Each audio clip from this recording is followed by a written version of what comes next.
Gadewch i ni weddio. Diolch yn y Dio Dduw am fraint unwaith eto gael dod ger dy fron ac i ni'n cyflwyno'n hoedfaith i nawr wrth i ni agosau at y Nadolig i ni'n gweddio wrth i'r byd i anwybyddu dy air, dy ddydd, yr efengil, anwybyddu geni y baban Iesu. I ni yn galw arno ti, o Dduw, i ddod i atgoffa ni ac i atgoffa rhai sydd yn bell oddi wrth dy air di. Fod yr arglwydd Iesu Grist wedi dod o'r nef i'r byd, dod i fyw, i gyflawni'r gyfraith yn ein lle ac i gymeryd ein cosb ar y groes. O Dduw, gweithio ein plith, bendithia ein hoedfa nawr, tyr tywallt y lan ysbryd arnom. I ni'n gofyn hyn oll trwy enw a ceiddiant ein harglwydd Iesu Grist. Amen. Gydewch ni ddechrau ein gwasanaeth trwy ganu Carol rhif 31. Welen gwawrio ddydd i'w gofio gen i'r seilo gorau swydd. Wel, ddynion mwy na moddion, ddont arhoddion iddo'n rhwydd. Ond efallai'r bennill olaf yn arbennig. Halleluia, halleluia. Aeth i'r lladdfa yn ein lle. Halleluia, halleluia. Diwn sy'n fodlon ynddo fe. Wel, gydewch ni ganu Carol rhif 31.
Nesaf gadewch i ni ganu Carol rhif 7.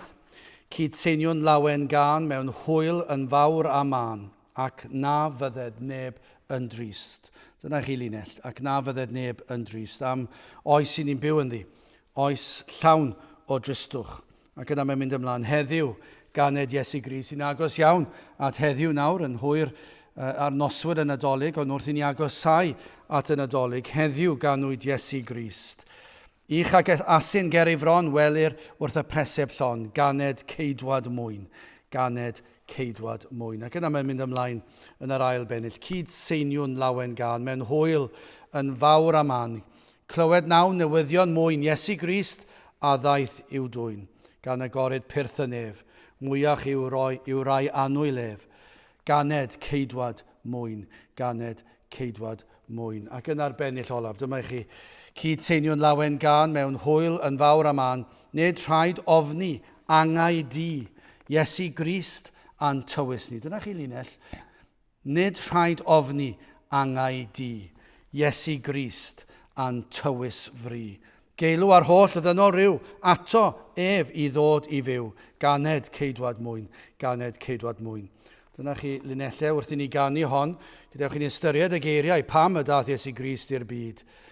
Mwyn, yr rhan honno dwi'n newydd i ddarllen, nid rhaid ofni angau di. Does dim rhaid i ni ofni y bedd, pam mae'r arglwydd Iesu Grist wedi dod i ddelio ar ofn honno, a'r goblygiadau o gamu dragwyddoldeb heb Iesu Grist. Wel, gydewch chi ni ganu Carol Rhif 7.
Dewch i ni ganu Carol Rhif 22. O deiwch ffyddloniaid oll dan orfoleddi, o deiwch i Fethlem dref. Wele fe anwyd brenin yr angylion. Carol Rhif 22.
Gadewch ni nawr droi at air Duw, at yr Efengyl yn ôl Lyc yr ail benod ac yn dechrau'n adnod 8. Lyc yr ail benod ac yn dechrau darllen yn adnod 8. Ac yr oedd yn y wlad honno fugeiliaid yn aros yn y maes ac yn gwyliad ei praidd liw nos. Ac wele angel yr arglwydd a safodd ger llaw iddynt, ac ogoniant yr arglwydd a ddisgleiriodd o'i hamgylch, ac ofni yn ddirfawr a wneithant, a'r angel a ddywedodd wrthynt, nac ofnwch canis wele, yr o'i fi yn mynegu i chwi newyddion da o lawenydd mawr, yr hwn a fydd i'r holl bobl. Canis ganwyd i chwi heddiw geidwad yn Ninas Dafydd, yr hwn yw Crist yr arglwydd, a hyn fydd arwydd i chwi.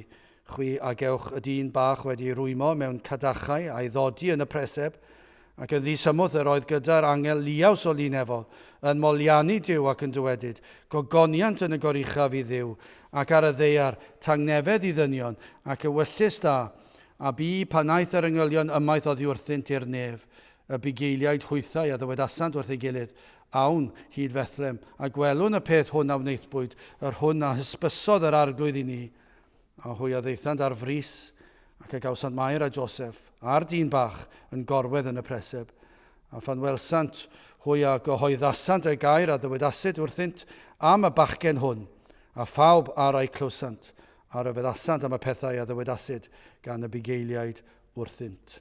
A bydde bendith Duw ar iair sanctaidd ef. Gadewch ni nawr gan i Carol rhif 32, wele cawsom y Meseia, cyfaill gwerthfawroca rioed, darfu i Moses a'r proffwydi, ddweud amdano cyn ei ddod. Iesu yw gwir fab Duw, ffrind a ffrynwr dynol ryw. Ac yna mae'n mynd ymlaen, hwn yw'r oen ar ben Calfaria. A'r linell yma'n arbennig, aeth i'r lladdfa yn ein lle. Swm ein dyled fawr a dalodd ac fe groesodd filiau'r ne. Dyna chi eiriau, swm ein dyled fawr a dalodd. Dyna chi ddyled sydd ganddo ni, dyna chi faich, dyna chi bechod, dyna chi atebolrwydd. Ond fe aeth i'r lladdfa yn ein lle, fe dalodd y ddyled yn ein lle, trwy ei waed i ni caid, bythol heddwch a'r hyddhad. Ac yn arbennill olaf, dyma gyfaill, heidda i gari, a'i glodfori, fwy nag un, prynu'n bywyd, talu'n dyled, a'n glanhau a'i waed ei hun, frodyr dewch, llawen hewch, diolchwch iddo, byth na thewch. Wel, dyna chi eiriau, beth am i ni ganu'r carol yma, rhif 32.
ni ganu nawr yn nesaf, Carol rhif 28.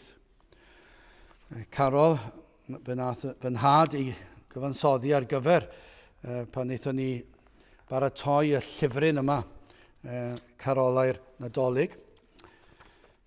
Ac pan ddarllenes i fe tro cyntaf roeddwn i'n meddwl, wel dyna chi Carol, ond dwi ddim yn gwybod, mae rhywbeth eleni wrth fi ddarllen y Carol yma eto. Mae yn sefyll allan, mae yna rhywbeth arbennig am y geiriau yma. Grandewch ar y Carol yma, rhif 28. Un noson braf serenog, bu cynnwrf yn y nef. Dyna chi gynnwrf. Y cynllun mawr cyfoethog yn cyrraedd Bethlehem dref. Ei enw oedd yr Iesu, unig a nedig Duw, a Mair yn ei fynwesu yn rhodd i ddynol ryw. Bu geiliaid yn ei gofal a glywsant nefol gan, yn sôn am gariad dyfal mab Duw ar ysbryd glân, sef Duw yn fawr ei gariad yn anfon mab i'n byd. Rhyfeddol oedd ei fwriad yn gosod gras mewn cryd. Y doethion pell a ddeithant yn dilyn seren ne. Maint ei taith a gredant bod gwyrth i gymryd lle. Trysorau i'r anwylyd fel rhodd i'n gwerthfawr un, can stiw fel dyn a anwyd yn obaith eog ddyn. Dyna chi linell.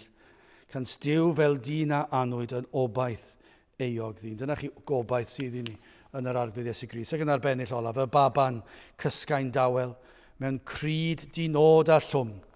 Ac eto teimlwyd awel o greulon groes ar hwn. Ei farw oedd yn agos fel taledigaeth ryd a chosb ei dad yn aros puro eog fyd. Mae'r cyfan yna. O'r dechrau i'r diwedd, mae'r efengil yn gyfan gwbl yn yr penillion yna. Dyna chi Carol. Gadewch i ni ganu gyda'n gilydd. Carol rhif 28.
Gydwch chi ni ganu carol rhif 15. Fel arfer, dwi'n hoffi gorffen bob oedfa gyda'r un yma, ac o'n i bron a wneud tro yma eto, ond yna wedi darllen carol rhif 24 a wedi penderfynu gorffen gyda yr un yna. Ond gadewch ni edrych ar hon, mae hon yn hyfryd. Heddiw llawen ychw na foed neb yn drist, mewn carolau seiniwn foliant Iesu Grist. Dyma ddydd ei eni, ni'n agosau at hyn nawr, dyma ddydd ei eni, heddiw daeth i'n byd, teilwng ydiw moli, uwch ei isel gryd. Ac yna, yr bennill olaf yn arbennig. Canu wnau'r angylion, canwn unau nawr, seinied telyn calon, glod yw gariad mawr. Iesu, bendigedig, fyddo, pwnc ein cam, fore dydd Nadolig yn ei eglwys lan. Carol rhif 15.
Cyn i ni ganu ein carol olaf ac i ni groesawu'r Nadolig, Dewch ni droi at air Duw unwaith eto ac i ystyried un o'r adnodau ni wedi i ddarllen o'r fengil yn ôl Lyc yr ail benod a'r 15fed adnod, Lyc penod 2 adnod 15. A bu, pan aeth yr engylion ymaith oddi wrthynt i'r nef, y bugeiliaid hwythau a ddywedasant wrth ei gilydd, awn hyd Bethlem, a gwelwn y peth hwn a wneithbwyd, yr hwn a hysbysodd yr arglwydd i ni.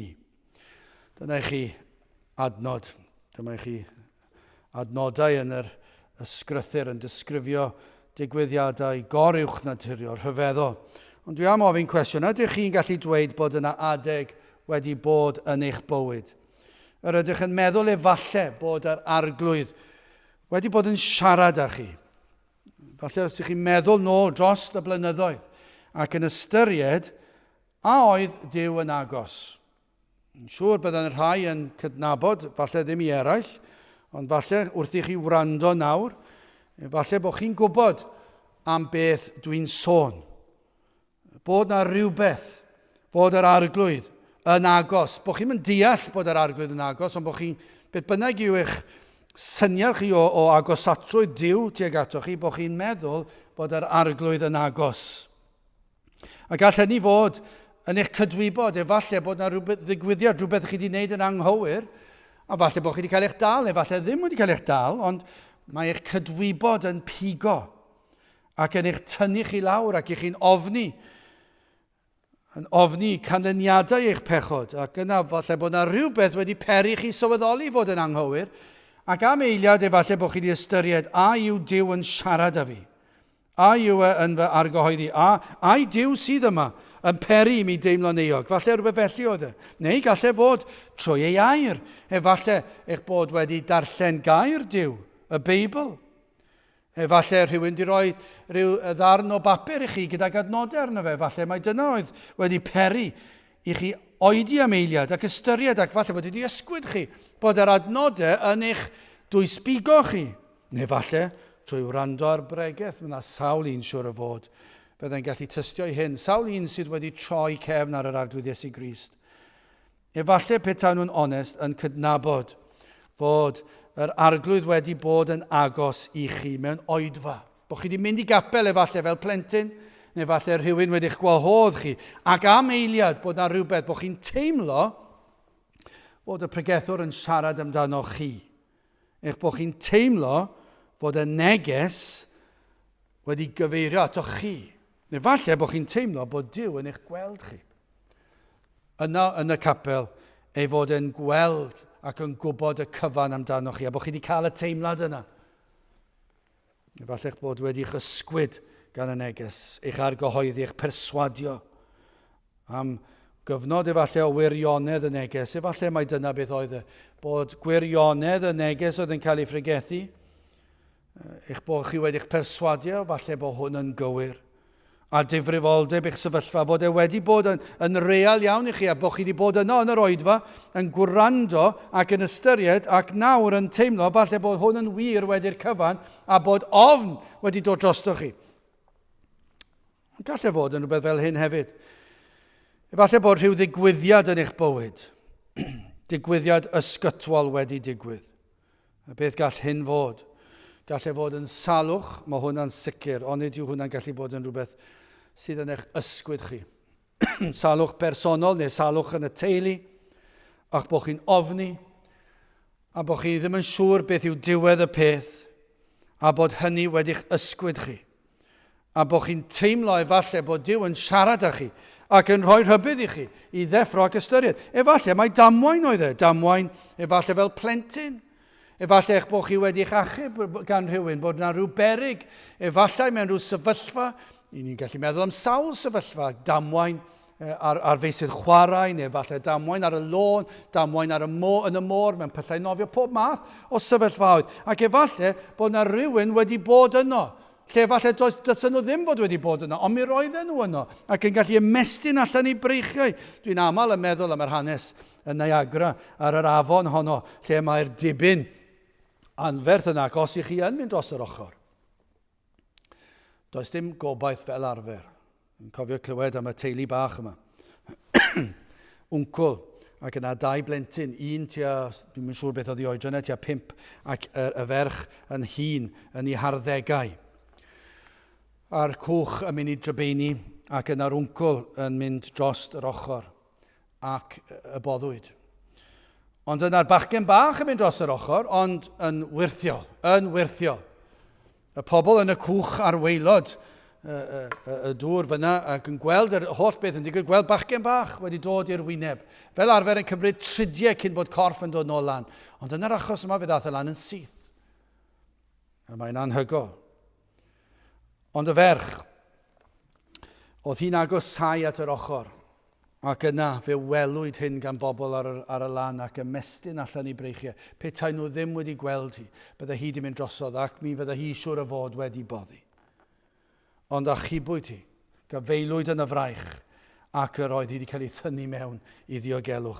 Ond byddwch chi'n ystyried, byddwch chi'n meddwl, sut byddai'r rhain yn ymateb i'r digwyddiad yna? A wnaethon nhw ar yr eiliad honno, neu chydig o eiliadau, neu'r dyddiau cyndynol, yn meddwl, yr oedd Duw yn agos i mi, fe nath efo achub i o farwolaeth sicr. Rhywsut y o'r ddau blentyn o leia. Un wedi dod nôl lan, lle na fyddwch chi'n disgwyl hynny, a'r llall yn cael ei hachub cyn mynd dros yr ochr.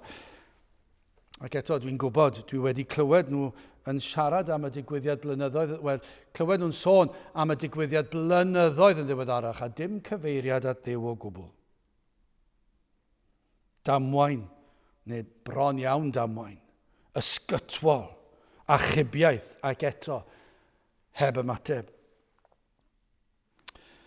Falla'ch bod wedi meddwl mor agos oeddech chi, ac efallai bod yr arglwydd wedi rhoi un cyfle arall i chi. Oes na ryw ddigwyddiad yn eich bywyd chi, lle chi'n teimlo fod Duw wedi bod yn agos, wedi bod yn siarad, wedi arbed ryw ddigwyddiad, wedi peri i chi cael mwy o amser ar y ddaear yma, wedi ateb a wedi dod a bendith i chi, ac i chi meddwl, yr oedd hynny o Dduw, a oes na adeg felly wedi bod yn eich bywyd. Pwy fydde meddwl, Croesawu'r Nadolig llynedd, y byddai rhaid recordio o adref. Dyna ble oeddwn ni blwyddyn i nawr yn recordio yr oedfa hon o adref. A pwy fydde meddwl, i ni dal bron iawn yn yr un sefyllfa. I ni'n goffod recordio. Mae'r sefyllfa yn o dywyll unwaith eto blwyddyn yn ddiweddarach. Am rybydd ysgytwol mae'r arglwydd wedi rhoi ni fel byd. Ond gellir dweud hefyd am ras gan yr arglwydd i roi cyfle i ni ystyried ei air. Sawl un sydd wedi edrych ar y pandemig fel rhybydd i ddechrau ystyried gair Duw, a yw Duw yn siarad â ni. A oes yna ryw neges fan hyn. Cafodd y bugeiliaid brofiad o'r arglwydd yn siarad â nhw. O fe gafon nhw brofiad ysgytwol. Fe ddaeth angel yr arglwydd atyn, ystyriwch y profiad yma. Dyma i chi wir brofiad ysgytwol. Ac yn sicr yma'r arglwydd yn siarad ar rhain, a grandewch ar yr 8fed adnod ymlaen. Na i ddarllen o'r 8fed i'r 15fed unwaith eto. Ac yr oedd yn y wlad honno fugeiliaid, yn aros yn y maes ac yn gwyliad ei praidd rhyw nos, ac wele angel yr arglwydd a safodd gerllaw iddynt. Dyna chi. Mae hwnna'n ddigwyddiad ysgytwol.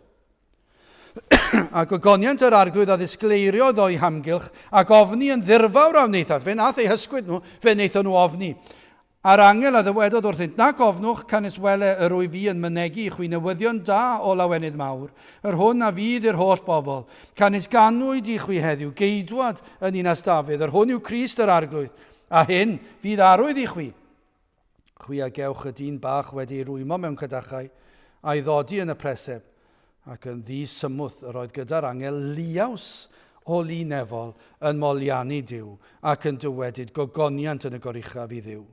Ac ar y ddeiar tangnefedd, i ddynion ewyllus da. Ac yna'r 15fed adnod. A bu, pan aeth yr engylion ymaith oddi wrthynt i'r nef, y bugeiliaid hwythau a ddywedasant wrth ei gilydd. Awn, hyd Fethlem, a gwelwn y peth hwn a wneithbwyd, yr hwn a hysbysodd yr arglwydd i ni. Dyna i chi eiriau. Lan at y 15fed adnod, dyna i chi brofiad ysgytwol. Yn sicr yr oedd Duw yn siarad â nhw. Fe gafon nhw brofiad o Dduw yn dod yn agos iddynt. A'r angylion, dychmygwch sut yr oedden nhw'n teimlo. Ond sut wnaethon nhw'r mateb? Ymatebodd y bugeiliaid trwy ddweud hyn, awn a gwelwn. Dyna be maen nhw'n wneud. Maen nhw wedi ymateb yn syth. Awn hyd Fethlem a gwelwn y peth hwn a wneithbwyd. Yr hwn a hysbysodd yr arglwydd i ni. I ni'n mynd i edrych, i ni'n mynd i ymholi. Os ydy Duw wedi siarad â ni, yna mae yna gyfrifoldeb arno ni ymateb. A dyna beth wnaethon nhw. Fe eithon nhw ac fe welson nhw. Fe wnaethon nhw gydnabod mae'r arglwydd a hysbysodd y pethau hyn iddynt. Dyna'r peth cyntaf. Sawl un y mae Duw wedi bod yn agos iddynt. Sawl un sy'n gallu tystio i'r ffaith ei bod nhw wedi teimlo bod Duw wedi hachub nhw o ryw argyfwng ddirfawr. Efallai mewn oedfa, efallai Duw wedi rhoi cyfle iddyn nhw a bod nhw wedi deall ar y fengil. Ac yna yn teimlo presenoldeb yr arglwydd mewn oedfa, a efallai yn yr emyn, efallai yn y weddi, efallai yn y darlleniad, bod nhw'n teimlo presenoldeb Duw yn agos iddynt.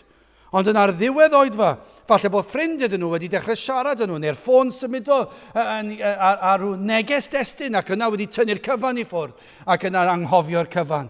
Falle bod nhw ddim eisiau ystyried y peth, bod agosatwyr Duw wedi bod yno gyda nhw, ac yn gwybod goblygiadau hyn, efallai bydde rhaid iddyn nhw i droi at Gris ac yn gwybod be fydde hynny'n golygu, efallai colli ffrindiau, efallai colli wyneb, efallai colli lle yn y teulu, swyddi, pob math o bethau.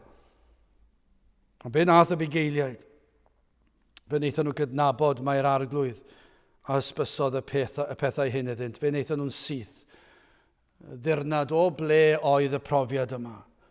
Ac yn sylweddoli difrifoldeb y sefyllfa, fe wnaethon nhw ddweud, wel, ni'n mynd i edrych mewn i'r peth yma. Fe awn ni. Fe welwn ni. Ac felly eithant ac edrychant. Ond yna'n gweddi ni nawr wrth i ni agosau at y Nadolig, wrth i ni groesawu'r Nadolig. Yn gweddi yw y byddech chi yn ymateb i rybuddion yr arglwydd. Os ych chi wedi cael rhyw rybydd, neu teimlo rhyw bresenoldeb yr arglwydd, o y byddech chi yn ymateb i'r presenoldeb hynny, yr rybuddion hynny, ceisiwch ef. Ceisiwch yr un sydd yn abl i ddelio a'ch angen. Ceisiwch yr un sydd yn abl i ddelio gyda'ch baich. Dyma pam dath Iesu Grist i'r byd. Fe ddath i'r byd.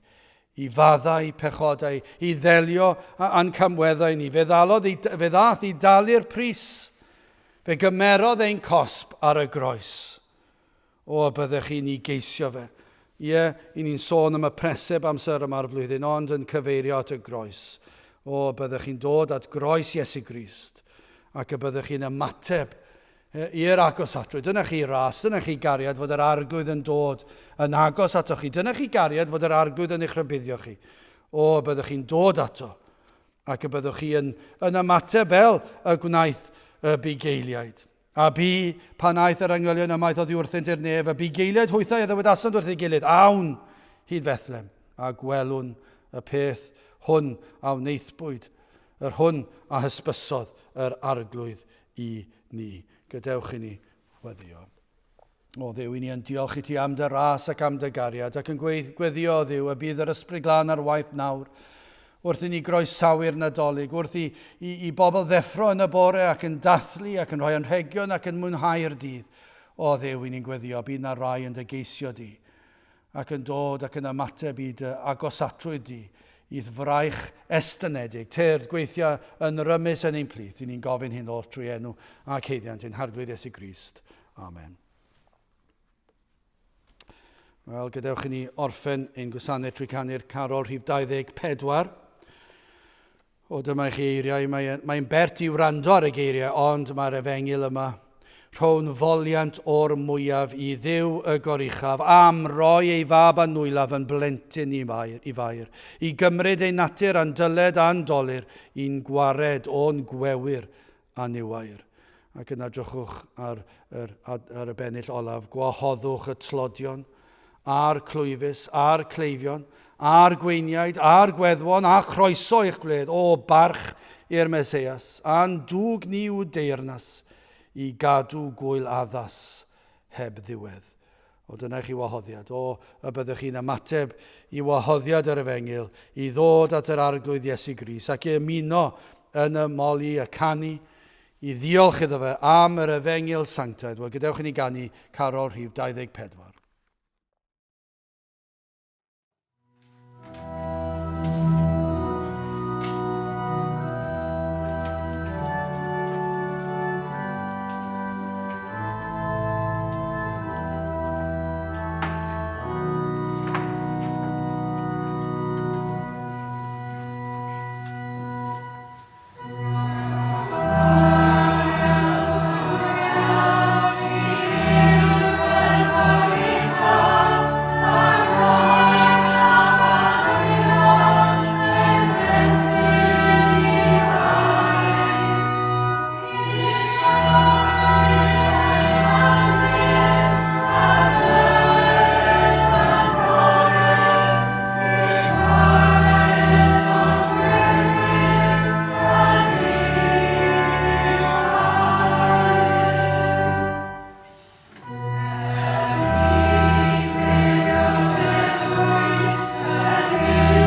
Gadewch i ni weddio.